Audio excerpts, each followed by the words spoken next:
Nunca me gustaron las piscinas. Desde niño, les tenía una aversión irracional. Me parecía antinatural nadar entre cuerpos desconocidos, como compartir piel sin permiso. Pero la aplicación de citas me empujó más allá de mis costumbres. Allí fue donde conocí a Fátima. Su perfil era como una pequeña ventana a otro mundo. Fotografías con encuadres artísticos, poemas breves en las descripciones, y una mirada que no podía explicar. No era simplemente bonita, era inquietante, como una pintura que no sabes si amas o te incomoda. Hablamos durante semanas antes de vernos. Nuestras conversaciones eran extrañas, poéticas incluso. Ella decía cosas como: a veces sueño que soy un lago, y que alguien lanza piedras para romperme. Nunca supe si hablaba de verdad o jugaba con palabras. Me atraía, pero me inquietaba también. Y eso, curiosamente, me gustaba más. Fue idea suya lo del club con piscina. Hay algo interesante en ver cómo se comporta la gente semidesnuda en público, dijo, como si el cuerpo fuera un disfraz que no encaja del todo. Yo acepté.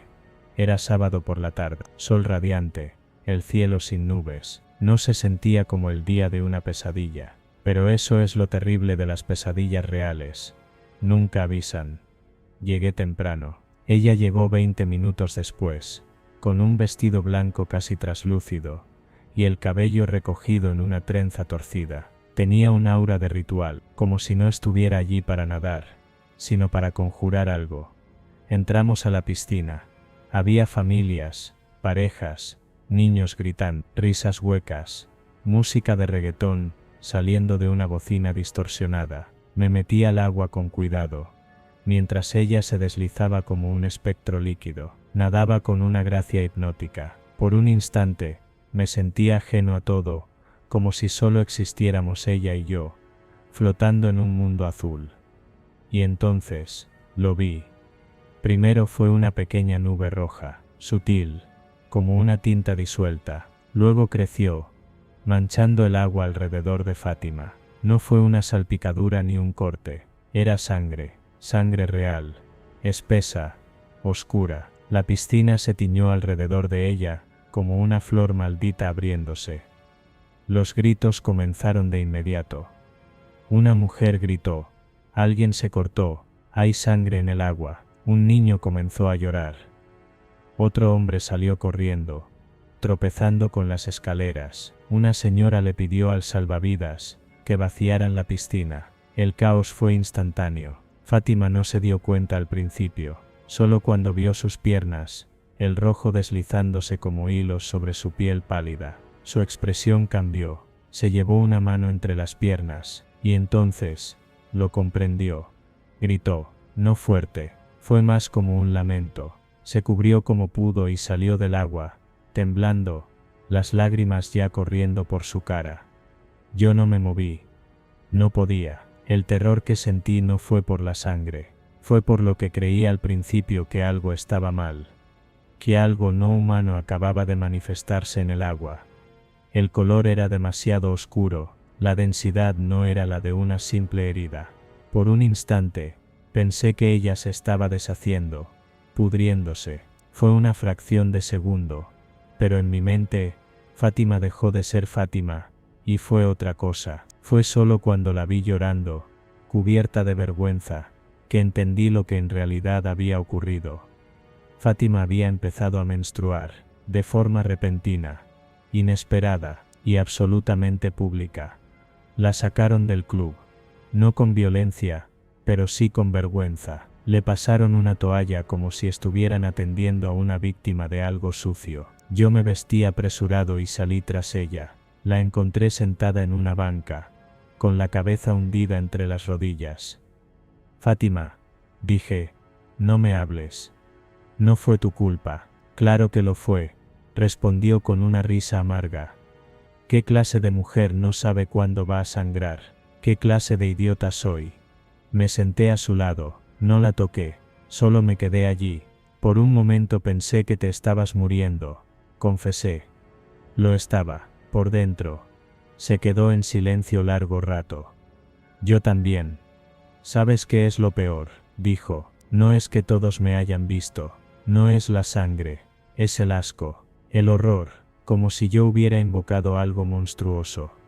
Como si la menstruación fuera algo impuro. La sangre no fue lo que me asustó, dije. Fue la sensación de que algo estaba mal en otro nivel, como si el agua estuviera maldita.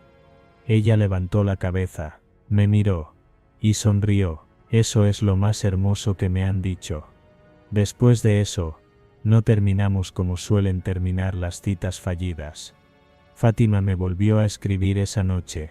Me mandó un mensaje que decía: gracias por quedarte, muy pocos lo hacen cuando el agua se vuelve roja. Nos vimos de nuevo, y de nuevo, y de nuevo, y comenzamos a salir, y comenzamos a querernos. Pero eso no es el final feliz que podrías esperar. Porque después de aquel día, algo cambió en nosotros. Fátima comenzó a tener sueños extraños, me los contaba al despertar. Imágenes de lagos oscuros, de cuerpos flotando sin ojos, de voces que le hablaban desde debajo del agua. A veces despertaba con sangre en las sábanas, incluso si no era su tiempo. Y yo comencé a ver el agua diferente. Ya no me parecía inocente. Ya no era refrescante. Cada vez que me duchaba, sentía que algo me observaba desde el desagüe. Dejé de bañarme en silencio. Ponía música. Hablaba en voz alta. Tenía que convencerme de que estaba solo. Pero lo peor fue la noche en que Fátima me miró y me dijo: Mario, la sangre en la piscina no era solo mía. Desde entonces no estoy seguro de qué pasó en realidad. Fátima dice que sintió algo al sumergirse, como si el agua se cerrara sobre ella, como si algo dentro se activara. Dice que no fue casualidad, que fue una llamada, como si algo antiguo, escondido, se manifestara a través de ella. Yo quiero no creerle. Quiero pensar que fue solo un accidente, una vergüenza pública, un mal momento, pero hay días en los que la veo de perfil y me parece distinta. Como si algo hubiera crecido dentro de ella. Algo que despertó ese día. Una vez, la vi frente al espejo, hablándose a sí misma en un idioma que no entendía. Le pregunté qué hacía. Me dijo: escucho lo que el agua recuerda. Aún estamos juntos. Nos queremos, nos tocamos con cuidado, como dos personas que saben que dentro del otro hay una grieta.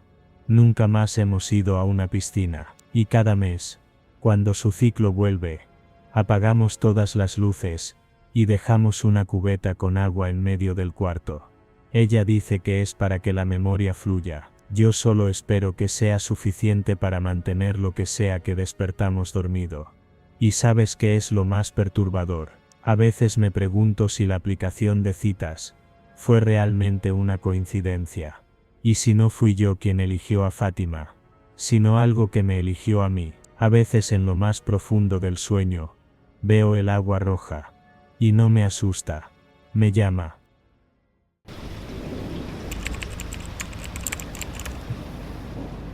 Mi nombre es Sebastián. Soy programador. 35 años. Barcelona.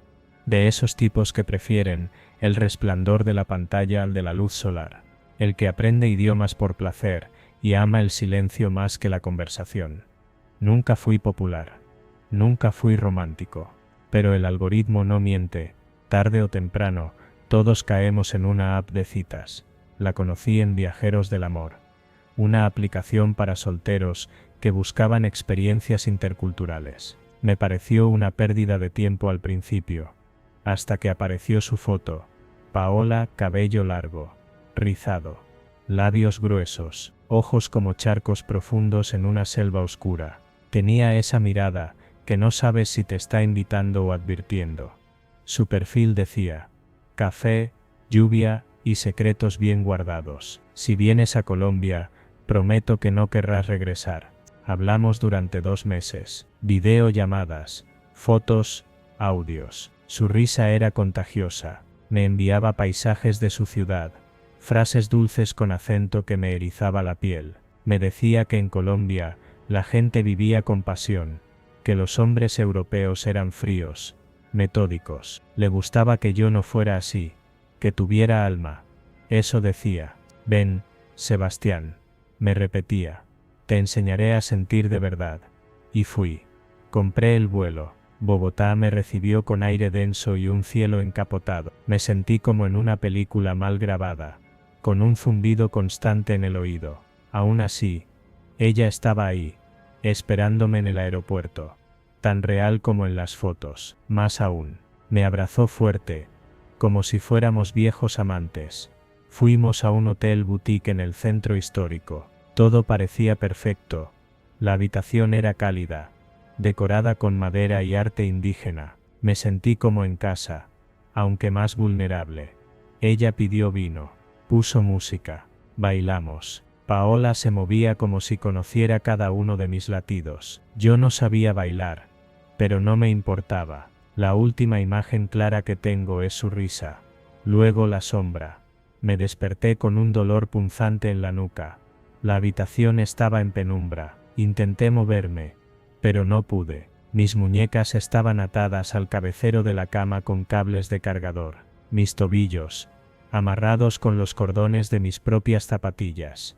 Estaba desnudo. Y todo había desaparecido. Mi teléfono, mi mochila, mi pasaporte, hasta mi reloj. Paola, llamé, con la voz pastosa. Nada, solo el zumbido de un ventilador girando en el techo. El vino. Me había drogado. La puerta del baño estaba entreabierta. No había señales de lucha. Solo el vacío de alguien que nunca pensó quedarse. En la mesita de noche, encontré un papel arrugado. Gracias por confiar, Sebastián. Ahora estás más liviano. No había firma. No había explicación. Solo una línea que me quemó por dentro. Intenté liberarme. Me rasgué la piel tratando de soltar las manos. Las sogas improvisadas me mordían la carne. Grité. Nadie vino. Golpeé la cama. Lloré. No sé cuánto tiempo pasó. El reloj del cuarto estaba apagado. La televisión, desconectada. Me sentí como un animal de prueba, abandonado en un experimento olvidado. Finalmente logré liberarme, con la sangre tibia corriendo por mis muñecas. Me arrastré hasta el baño. Mi reflejo en el espejo me dio náuseas, ojeras, labios resecos. Tenía marcas en el cuello, como si alguien hubiera acariciado demasiado fuerte. Y ahí estaba la otra nota, pegada en el espejo.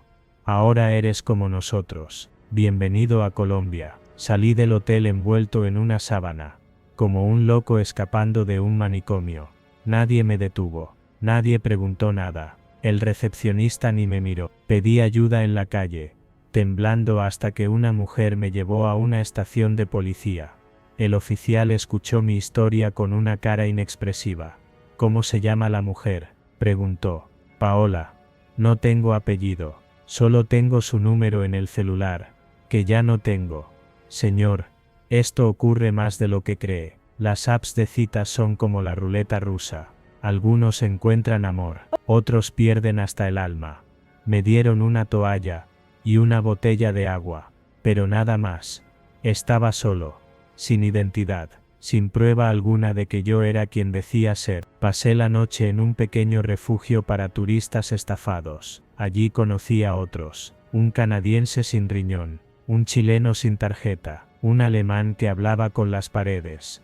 Había patrones, historias similares. Todas comenzaban con una mujer hermosa y una promesa. Ven, te enseñaré a sentir. Hoy escribo esto desde un cibercafé en el centro. Logré contactar a mi embajada. Estoy esperando los trámites para regresar a España. Han pasado 6 días desde que desperté en esa habitación. Pero eso no es lo que más me aterra. Lo que me rompe el sueño es el mensaje que recibí ayer, en un correo nuevo, creado solo con mi nombre de pila. Te dejamos ir, pero no estás fuera. No olvides, ahora eres uno de nosotros. Adjunto había una foto. Era yo, dormido, en la habitación, con Paola al fondo sonriendo, con los ojos completamente negros. ¿Qué me hicieron? Desde esa noche, tengo sueños que no puedo explicar, sombras que se arrastran por el borde de mi visión, voces que suenan como zumbidos digitales. hablándome en códigos que entiendo sin querer. Y cuando me ducho, siempre siento como si alguien estuviera justo detrás de mí, respirando. Sé que saldré de Colombia. Pero una parte de mí se quedó allá, en esa habitación, amarrada, esperando. ¿Volvería a enamorarme por una app? Nunca. No después de saber que algunos perfiles no son creados por humanos.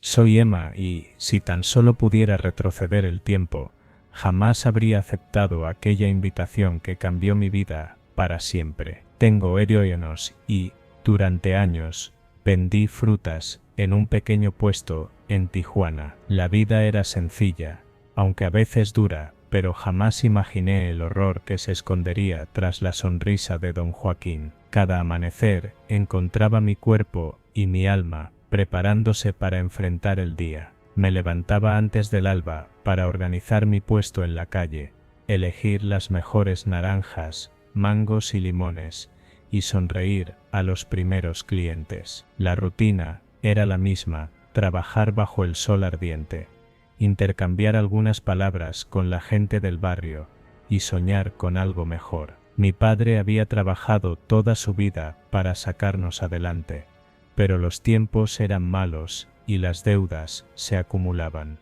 Aunque parecía que el destino nos amarraba a la miseria, yo sentía que algo en mi interior anhelaba un cambio radical. Una tarde, mientras acomodaba mi mercancía cerca de mi puesto, un hombre se acercó. Su porte distinguido y su voz segura contrastaban enormemente con la vida que conocía. Se presentó como don Joaquín, un pequeño empresario del barrio, que, según decía, tenía una pasión por el arte y una fortuna en inversiones poco convencionales. Sus palabras eran dulces y sus promesas seductoras. Me hablaba de oportunidades, de salir de la rutina y de vivir una vida llena de lujos. Yo, ingenua y deseosa de escapar de la pobreza, me dejé envolver por su encanto. Don Joaquín me invitó a lo que él llamó una cita romántica, un encuentro que prometía ser algo mágico y diferente. Yo creía que, en efecto, se trataba simplemente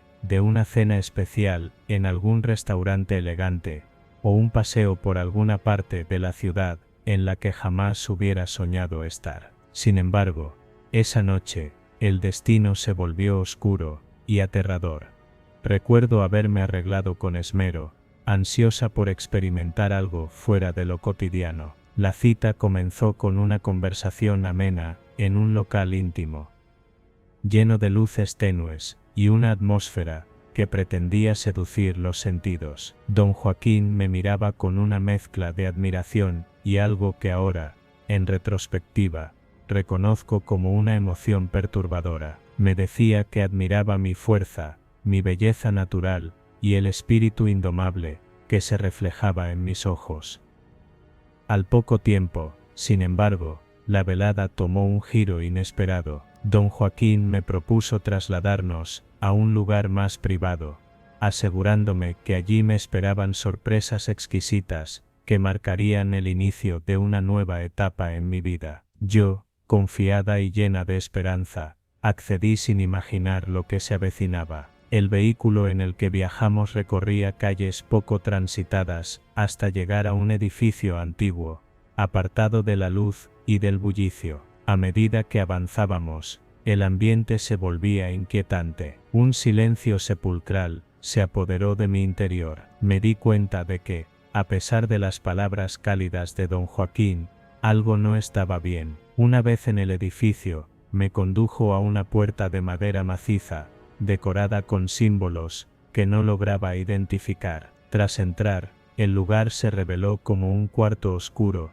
con apenas una leve luz parpadeante, que apenas iluminaba la estancia. Todo en ese lugar olía a humedad y a secretos enterrados. Sentí un escalofrío recorrer mi espalda, pero en ese momento, la confianza que había depositado en don Joaquín me impedía ver la señal de alarma. El ambiente, lejos de ser romántico, se volvió opresivo. De repente, la expresión de don Joaquín cambió drásticamente. Sus ojos, antes llenos de palabras bonitas, se tornaron fríos y calculadores. Sin previo aviso, me sujetó con una fuerza inhumana y me empujó a una silla que estaba en el centro de la habitación. Quedé inmovilizada, atada de manos y con el corazón golpeando con fuerza en mi pecho. En ese instante, el verdadero terror se instaló en mi interior. El cuarto se llenó de sombras y voces, ahogadas en un murmullo que apenas permitía distinguir las palabras. Recuerdo que don Joaquín se acercó a mí con una calma perturbadora,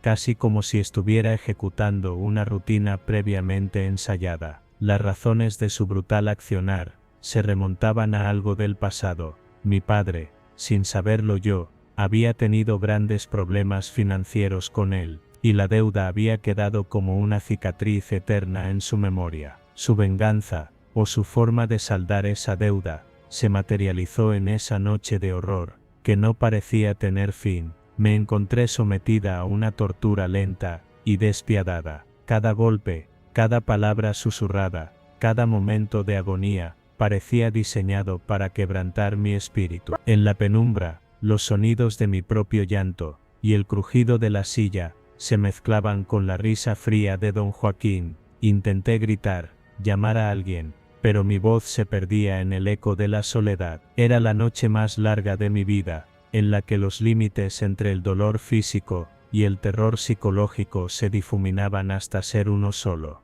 Con el paso del tiempo, mis sentidos se nublaron. El olor a sudor y el frío metálico de las herramientas de tortura eran una constante que me recordaban que estaba prisionera de un pasado ajeno al mío, pero que de alguna manera me había alcanzado. Las horas se volvían eternas, y yo me debatía en un limbo de desesperación y angustia. Recuerdo haber intentado aferrarme a cualquier pensamiento que pudiera reavivar la esperanza, la imagen de mi madre, la sonrisa de mi padre, la promesa de un mañana mejor. En medio de aquel infierno, en un intervalo de tiempo que pareció detenerse, me encontré a mí misma, mirando al abismo interior. ¿Cómo era posible que alguien, a quien había confiado mi inocencia, pudiera infligir tanto dolor? La respuesta estaba escrita en la mirada vacía de don Joaquín, en la crueldad de sus gestos, en la aparente calma con la que ejecutaba cada acto de brutalidad. Todo parecía orquestado, como si yo fuera el peón en un juego retorcido de venganza. La tortura se prolongó hasta que, por un inexplicable motivo, la puerta se abrió de par en par. Una figura vestida de negro irrumpió en el cuarto, y don Joaquín, en un súbito cambio, pareció perder toda autoridad. No recuerdo claramente quién era esa persona, pero en medio del caos, alguien se atrevió a decir que la deuda había sido pagada. La atmósfera, antes saturada de odio y desesperación, empezó a disiparse, reemplazada por un frío silencio que anunciaba el final. Después de lo que parecieron días de agonía, me liberaron, me quitaron las cuerdas, y aún con el cuerpo lleno de cicatrices, logré poner un pie fuera de ese cuarto oscuro. Las palabras de aquel desconocido resonaban en mi mente: la deuda ha sido saldada. No entendía del todo lo que eso significaba, pero algo en mi interior comenzó a creer que a pesar de todo, había una luz al final del túnel. Una mezcla de tristeza, rabia y alivio se apoderó de mí. Mi familia, al enterarse de lo sucedido, me abrazó fuertemente. Las lágrimas de dolor se mezclaron con las de gratitud. No podía comprender cómo, a raíz de viejas cuentas pendientes, mi vida había sido un teatro de terror, pero de algún modo, la intervención de terceros había puesto fin al mandato del pasado. Decidimos entonces que era tiempo de cambiar de escenario.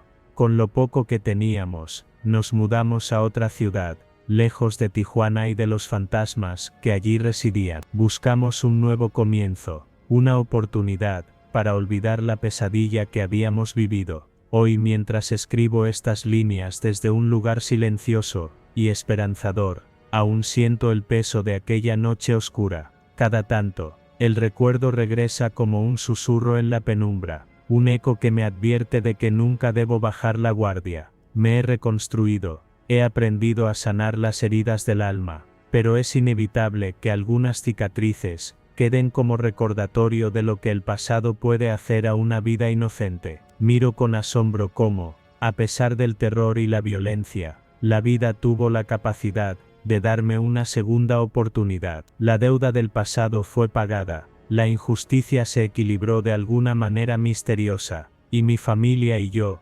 pudimos alejarnos de aquellos territorios marcados por el miedo. Aún así, la experiencia me marcó irremediablemente. Cada amanecer me recuerda que la resiliencia es la única arma capaz de desafiar las sombras que se ocultan en los rincones más oscuros de la existencia. Ahora, al mirar hacia atrás, sé que aquella experiencia transformó mi alma. No solo sufrí una violencia física y emocional, que casi me destruye, sino que también descubrí la fuerza interior que nadie me había enseñado a reconocer. Esa fuerza me permitió superar la agonía y reconstruir mi vida, dándome cuenta de que incluso en las noches más oscuras, hay un atisbo de luz que espera ser descubierto. He aprendido a ser cautelosa, a no dejarme engañar por palabras dulces ni por promesas vanas. La brutalidad de don Joaquín y las sombras de un pasado ajeno dejaron en mí una marca indeleble, pero también me hicieron ver que la humanidad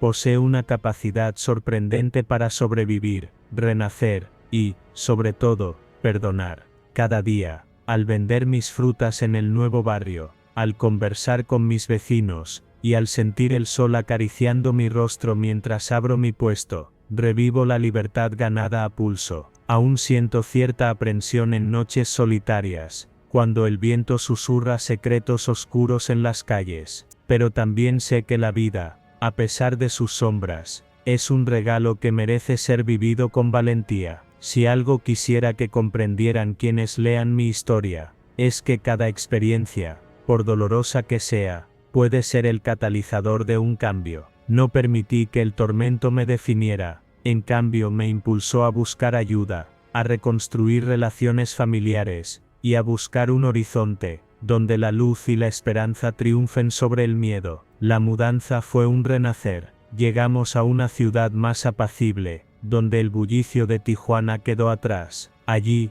en un pequeño vecindario, empecé a forjar una nueva identidad, dejando atrás el nombre y el pasado que me marcó. Con el apoyo incondicional de mi familia, cada día se convirtió en un acto de fe. Me dediqué a aprender sobre terapias naturales, a cultivar un pequeño huerto en el patio, y a reconectar con el mundo que me rodeaba. En esas horas de soledad, cuando la noche se volvía silenciosa y las sombras parecían susurrar viejos secretos, encontraba refugio en mis propios pensamientos. Empecé a escribir sobre lo que viví, no para revivir el horror, sino para que otros, quizás en situaciones similares, encontraran la fortaleza para decir basta. Esa cicatriz en mi alma se volvió un recordatorio de que la violencia no tiene la última palabra, y que cada lágrima derramada puede transformarse en la semilla de un mañana mejor. El dolor del pasado, aunque nunca se esfumará por completo,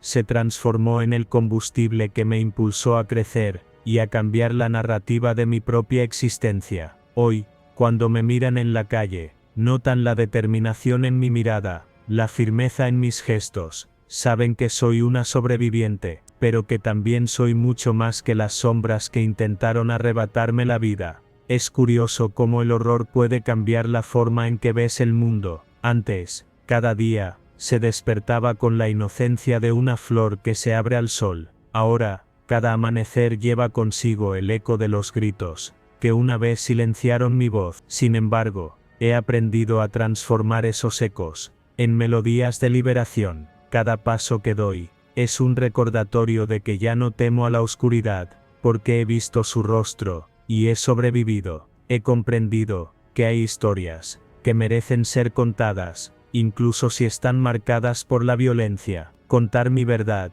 es mi manera de honrar la memoria de quienes también han sufrido sin haber sido escuchados. Es mi manera de reclamar mi identidad y asegurar que, aunque la violencia intente imponerse, la resiliencia de un espíritu humano es inquebrantable. Hoy, mientras escribo estas líneas, mis manos tiemblan no por miedo, sino por la emoción de estar viva. He recorrido un sendero lleno de dolor, pero también de aprendizaje. Mi experiencia con don Joaquín dejó cicatrices profundas, pero esas cicatrices me hablan cada día de la fortaleza, la sabiduría y la capacidad de renacer que todos llevamos dentro. Si pudiera hablarle a la joven que vendía frutas en una esquina de Tijuana, le diría que la vida puede golpear con la furia de una tormenta, pero que siempre existe un rayo de luz, un destello de esperanza, dispuesto a disipar la penumbra. La deuda del pasado, por dolorosa que fuera, se pagó con la valentía de enfrentar mis miedos,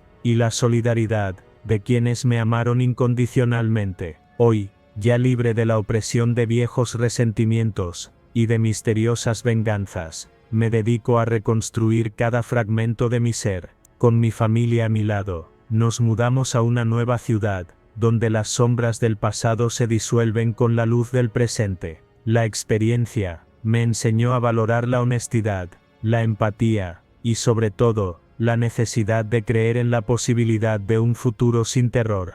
A pesar de todo, cada día me encuentro agradecida por haber sobrevivido, por haber transformado el horror en una lección vital, por haber aprendido a ver la belleza, incluso en medio de la oscuridad. Sé que mi historia aún duele, pero también sé que, al compartirla, puedo ayudar a otros a encontrar la fuerza para resistir, para luchar contra las injusticias, y para al final, elegir siempre la vida. Esta es la crónica de mi sufrimiento, pero también de mi redención, aunque el recuerdo de aquella noche oscura se asiente en el rincón más profundo de mi memoria. Cada latido de mi corazón es una promesa, la de no permitir que el terror me defina, sino que me impulse a crear un futuro lleno de luz, amor y esperanza. Mientras termino este relato, todavía resuena en mi mente la voz que una vez me sostuvo en el abismo.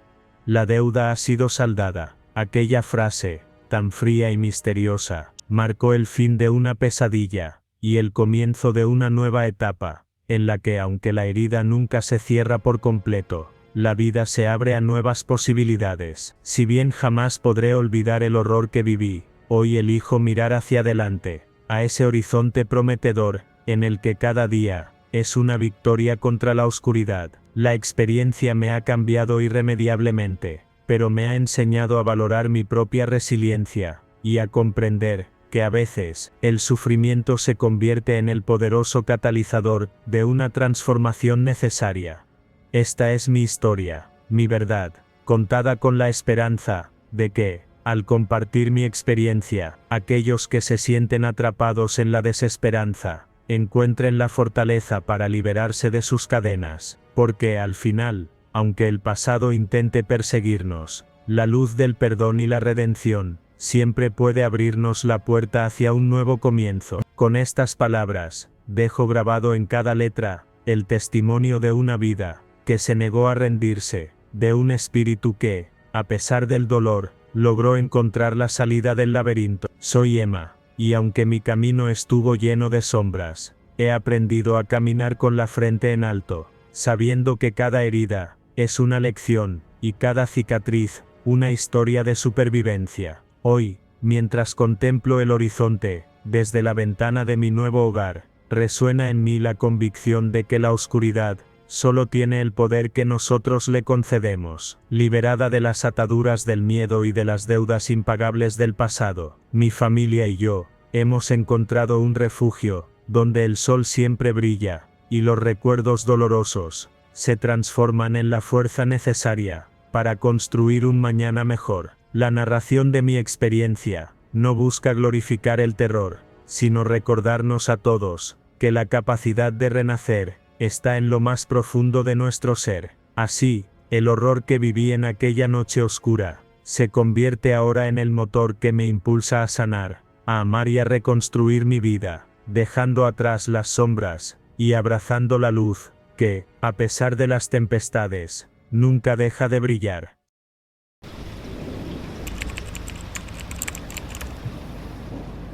Nunca pensé que una decisión tan simple, dar match en una aplicación, marcaría el comienzo de mi peor pesadilla. Me llamo Guadalupe, tengo Ane ya años y soy maestra en una escuelita en Acapulco. Siempre he amado enseñar, pero la realidad es dura. Mi salario apenas me alcanza para cubrir lo básico. Mi sueño siempre fue viajar, conocer el mundo más allá del mar hermoso que veía cada día, y fue precisamente ese sueño el que me llevó directo al infierno. Todo comenzó una noche cualquiera. Estaba acostada después de una jornada agotadora, cuando abrí una app de citas. Entre tantos perfiles aburridos, uno me llamó la atención. Era un tipo alto, rubio, con una sonrisa que parecía de revista. Se llamaba Eric. Decía que era sueco y trabajaba en tecnología. Hablaba español con cierta torpeza, pero eso solo lo hacía más encantador. Me dijo que estaba fascinado con México, que siempre había querido conocer Acapulco. Fue tan amable, tan dulce, me escuchaba, me hacía reír, y yo empecé a soñar. Durante las siguientes semanas, hablamos todos los días, por mensaje, por videollamada. Incluso me enviaba canciones en sueco, con traducciones que él mismo hacía. Me decía que le encantaban mis ojos, que admiraba mi vocación como maestra. Me habló de sus viajes por Europa, de sus amigos, de cómo quería una relación seria. Y luego vino la promesa: iré a México y tendremos las mejores citas del mundo. Mi corazón brincó, pero luego cambió de idea. Me dijo que le era difícil viajar por trabajo, pero que tenía una idea mejor. ¿Por qué no vienes tú a verme a Berlín? Yo pago todo: Guadalupe, vuelo, hotel, comidas. Quiero que conozcas mi vida. Quiero que estemos juntos. Dudé, sentí miedo, pero también me sentí especial. ¿Cuántas veces se presenta una oportunidad así? Me prometió que sería romántico, que me esperaría en el aeropuerto con flores. Me juró que jamás me pondría en peligro, y yo le creí. El boleto me llegó por correo al día siguiente. Vuelo directo a Berlín. Me dio una dirección de un hotel céntrico, y me prometió que al llegar, él estaría ahí. Mi mamá, preocupada, me dijo que no fuera. Le mentí, y le dije que era un viaje de trabajo. Tomé mi maleta, con más nervios que alegría, y abordé el avión. El vuelo fue largo y solitario. En el aeropuerto de Berlín, no había flores, ni sonrisas ni un hombre esperándome. Solo un mensaje: hubo un problema con mi coche. Envío un amigo a recogerte. Ahí fue cuando mi corazón empezó a latir raro. Aún así, me obligué a pensar que todo estaba bien. Un hombre de barba, con acento fuerte, se me acercó con un cartel que tenía mi nombre. Eric me mandó, dijo. Me ofreció ayuda con la maleta. Todo en mí gritaba que corriera, pero no lo hice.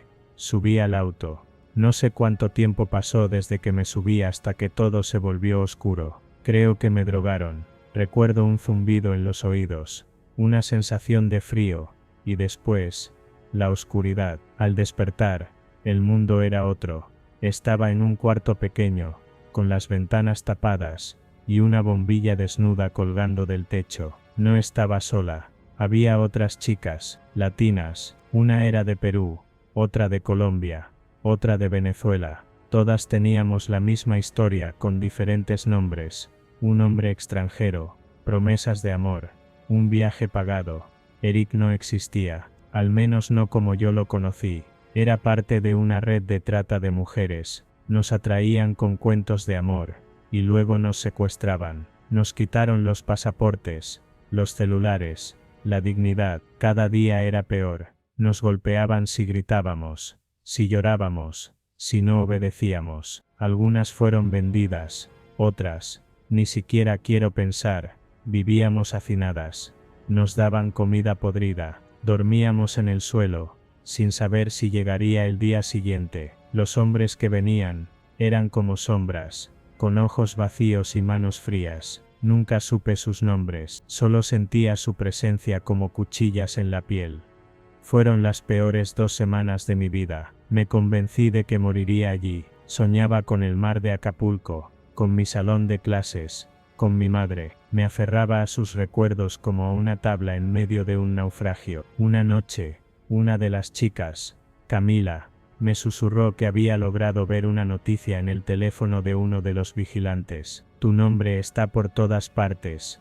Guadalupe, me dijo, tu familia te está buscando. La gente está hablando. No lo podía creer. Al parecer, al no saber de mí, mis amigos comenzaron a subir historias en Instagram. Una exalumna compartió una foto mía, con un mensaje. Alguien ha visto a la maestra Guadalupe. Iba a Berlín a conocer a un tipo por internet.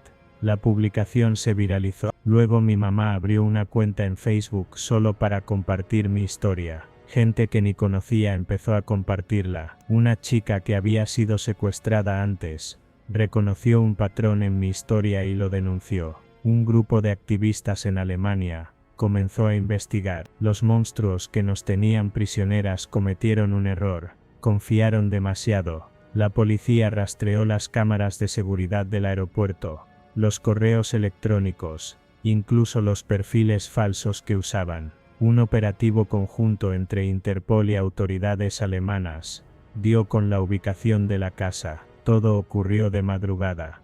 Recuerdo el estruendo de la puerta, los gritos, las luces. Pensé que era otro castigo, pero no, eran ellos. Uniformes, armas, salvación. Uno de los policías me cubrió con una manta, mientras yo no podía dejar de temblar. Sentí que respiraba por primera vez en días. Nos llevaron a un hospital. Nos atendieron con respeto y paciencia. Me hicieron preguntas, muchas. Lloré tanto que me dolía la garganta. Me ofrecieron ayuda psicológica y un lugar donde quedarme temporalmente. Pero lo único que quería era volver a casa. 2 días después, estaba en un avión rumbo a México. Cuando llegué a Acapulco, mi mamá me abrazó tan fuerte que creí que nunca más me soltaría. Mis alumnos me habían hecho dibujos y cartas. Decían que me extrañaban. Yo lloré como nunca. La historia se había hecho viral. Algunos medios querían entrevistarme, pero yo no quería fama. Solo quería sanar. Quería olvidar. Aunque sabía que eso sería imposible. Han pasado algunos meses, todavía tengo pesadillas. Me despierto sudando, creyendo que sigo encerrada en aquel cuarto. Sigo en terapia. Hay días buenos, y días en que me cuesta levantarme, pero sigo aquí, viva, y eso ya es una victoria. A las chicas que estaban conmigo también las rescataron. Estamos en contacto. Algunas han regresado a sus países. Otras se quedaron en Europa, bajo protección. Todas estamos intentando recomponer nuestras vidas. No volví a usar apps de citas. No confío en nadie con facilidad, pero aprendí algo valioso. El peligro puede vestirse de amor, de promesas, de sonrisas falsas. Y también aprendí que la solidaridad puede salvar vidas. Sin la gente que compartió mi historia, sin los que alzaron la voz, yo no estaría aquí. Esta es mi historia, no para asustar, sino para advertir. El mal existe. A veces tiene ojos claros y acento extranjero. A veces te llama mi amor y te promete el mundo, pero no te dejes engañar. Escucha a tu instinto. Cuídate. No todas las que caen en esa red logran salir con vida. Yo tuve suerte. Muchas no. No te olvides de ellas.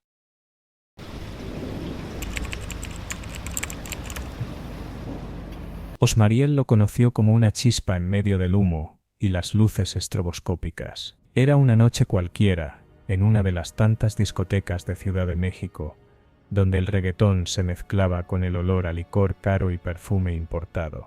Felipe no era precisamente guapo, pero tenía ese magnetismo arrogante de quien se sabe intocable. Reloj de oro, camisa abierta mostrando un pecho trabajado, sonrisa torcida y seguridad de sobras. Ella, con su vestido negro ceñido y labios rojos perfectos, parecía sacada de una revista de lujo. Esa noche cruzaron miradas, bailaron sin hablar demasiado, y antes de que amaneciera ya se habían intercambiado números. Las primeras citas fueron una fantasía, cenas en restaurantes de chef con estrellas Michelin, viajes en helicóptero a playas privadas, fiestas exclusivas, donde nadie preguntaba a qué se dedicaba cada quien. Osmariel nunca fue ingenua, pero el encanto de Felipe la sedujo como un hechizo. Él decía que trabajaba en logística de importaciones, y ella no indagaba. Prefería no saber, pero llegó la quinta cita. Felipe la invitó a la inauguración de una nueva discoteca al sur de la ciudad. El lugar era imponente, columnas negras, luces moradas, pulsando desde el suelo, y una entrada custodiada por hombres con trajes tan oscuros como sus miradas. Osmariel sintió una punzada en el pecho al ver el ambiente. No era como los otros lugares. Aquí no había influencers ni modelos. Aquí había algo más frío, más peligroso. ¿Y esta gente?, preguntó ella, sonriendo forzada mientras caminaban entre la multitud. Amigos del negocio, respondió Felipe con una sonrisa ladeada. No te preocupes, ¿estás segura conmigo? Ella no respondió. Durante las primeras horas, todo fue música, champán y selfies con fondos brillantes. Pero a medida que la noche avanzaba, algo cambió. La música se volvió más densa, como si ocultara secretos en sus bajos profundos. La gente comenzó a desaparecer hacia las zonas VIP. Algunos regresaban, otros no. Osmariel lo perdió de vista por unos minutos. Lo buscó entre la multitud, sintiendo un calor pegajoso en la nuca. Su mirada tropezó con una esquina, apenas iluminada del local, y allí estaba él. Felipe, su Felipe, besándose con una animadora. No un beso casual. Era lento, hambriento, casi obsceno. Ella tenía un vestido rojo ridículo, y sus manos recorrían el pecho de él como si fuera suyo. Osmariel sintió una descarga eléctrica, desde los pies hasta el rostro. No pensó, solo actuó. ¿Qué carajo haces?, gritó, empujando a la animadora. Eres un maldito cerdo. Felipe ni siquiera pareció sorprendido. La miró con una sonrisa desagradable. No armes un escándalo, estás exagerando. Me largo, gritó, dándose vuelta. Pero él fue más rápido. La alcanzó de un tirón por el cabello, jalándola con tal fuerza que ella cayó de rodillas. Gritó, pero la música lo cubría todo. Nadie parecía mirar, o nadie quería meterse. Felipe la levantó bruscamente, y en el forcejeo, su vestido se rompió desde la espalda hasta el muslo, dejándola casi desnuda. Ella lloraba de furia, de humillación, de terror. «¿Quieres hacerme quedar mal?», le susurró al oído, con los dientes apretados. «Nadie me humilla». Ella lo empujó con fuerza, cubriéndose como podía, y corrió hacia la salida. Consiguió un taxi. Felipe, furioso, se metió al mismo auto. Durante el trayecto, el silencio era un grito ahogado. Cuando el vehículo frenó en una esquina, ella se bajó sin mirar atrás. Él continuó su camino. Al día siguiente, Osmariel lo denunció. Fue a la comisaría con el vestido roto en una bolsa como prueba. Relató cada detalle con la voz temblorosa, pero segura. La miraron con compasión. Tomaron su declaración, pero nada pasó. Lo sentimos, señorita. Él tiene conexiones. No podemos proceder sin más pruebas. Las palabras la dejaron más helada que la agresión. Felipe tenía poder, y ella no tenía nada más que su nombre, y una cicatriz emocional. Desapareció del medio. Cerró sus redes sociales, cambió su número, y tomó un vuelo hacia Tijuana, Baja California. Allí, alquiló un pequeño departamento cerca del mar, lejos de todo, lejos de él. Pero el pasado no se borra tan fácil. Las semanas pasaban como fantasmas. Osmariel dormía con la luz encendida. Soñaba con Felipe, con la discoteca, con manos que la jalaban hacia la oscuridad. Trabajaba en una tienda de ropa pequeña, intentando mantenerse alejada del lujo, de los focos, de las fiestas. Un día recibió una nota debajo de la puerta. No puedes esconderte para siempre, princesa. No había firma, solo eso, y una rosa negra, como en las películas. Pero esto no era ficción.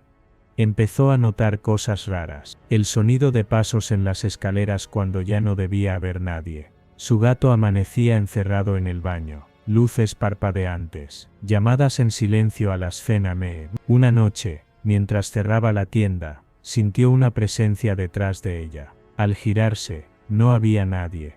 Pero en el cristal del escaparate, alguien había escrito con lápiz labial. «¿Te acuerdas de mí?». Ella gritó. Llamó a la policía, pero no encontraron nada. nada útil, nada que detuviera el miedo. El verdadero terror llegó una madrugada. Osmariel despertó con el sonido de la ducha abierta. Pensó que era un sueño, pero al mirar hacia el baño, la puerta estaba entreabierta. Se levantó temblando, con una tijera en la mano. El vapor salía como si alguien estuviera dentro. La cortina de la ducha se movía. Con el corazón latiendo como un tambor, estiró la mano y la corrió de golpe. No había nadie, pero en el espejo, empañado por el vapor, había un mensaje escrito con un dedo. «Eres mía». Ella se desmayó. Cuando despertó estaba en su cama, completamente vestida. La puerta estaba cerrada con llave desde dentro. El baño seco, como si nada hubiera pasado, pero en la almohada había una pluma negra. Comenzó a investigar. Se enteró por un contacto que Felipe no solo lavaba dinero, estaba involucrado con rituales oscuros, un culto menor vinculado al narco. Se decía que en ciertas fiestas se ofrecían sacrificios vivos, mujeres especialmente. Osmariel entendió que había estado cerca de algo peor que una relación tóxica. Había estado en la antesala del infierno. Cambió de casa otra vez. Esta vez se fue a las afueras, a una cabaña, sin vecinos, sin conexión, solo ella, su gato, y un par de velas para las noches sin electricidad. Pero una noche, lo escuchó. Un susurro en su oído, mientras dormía. Ya estoy aquí. Se levantó con un grito, y encontró al gato muerto, colgado del ventilador de techo. Llamó a una bruja local, una señora mayor, conocida por limpiar casas manchadas. «No es él», le dijo la mujer con la voz grave. «Es lo que él dejó en ti, un fragmento. Lo alimentaste con tu miedo, y ahora quiere quedarse». Hicieron un ritual. Quemaron fotografías, rociaron agua con hierbas, dibujaron símbolos en la puerta. La bruja le dio un colgante con obsidiana negra. Si se rompe, corre. No mires atrás. La última noche llegó sin aviso. La cabaña tembló como en un terremoto. Las paredes se agrietaron, las ventanas explotaron hacia adentro. Y de entre la oscuridad, apareció una figura. No era Felipe. Iré a algo que lo imitaba. Como una versión deformada de su rostro, como un eco de su maldad. Te dije que eras mía. Osmariel corrió. El colgante reventó en su pecho como una explosión silenciosa. No miró atrás, solo corrió hacia el bosque. Corrió hasta que sus pies sangraron. Hasta que la noche se volvió día, hasta que el aire olía a mar otra vez. Hoy, vive en Ensenada, con otro nombre. Nadie la conoce como Osmariel. No tiene redes, ni contactos ni recuerdos felices. Solo una cicatriz en la espalda, y una voz que a veces susurra desde la oscuridad. Nunca fue solo él. Fuiste tú lo dejaste entrar.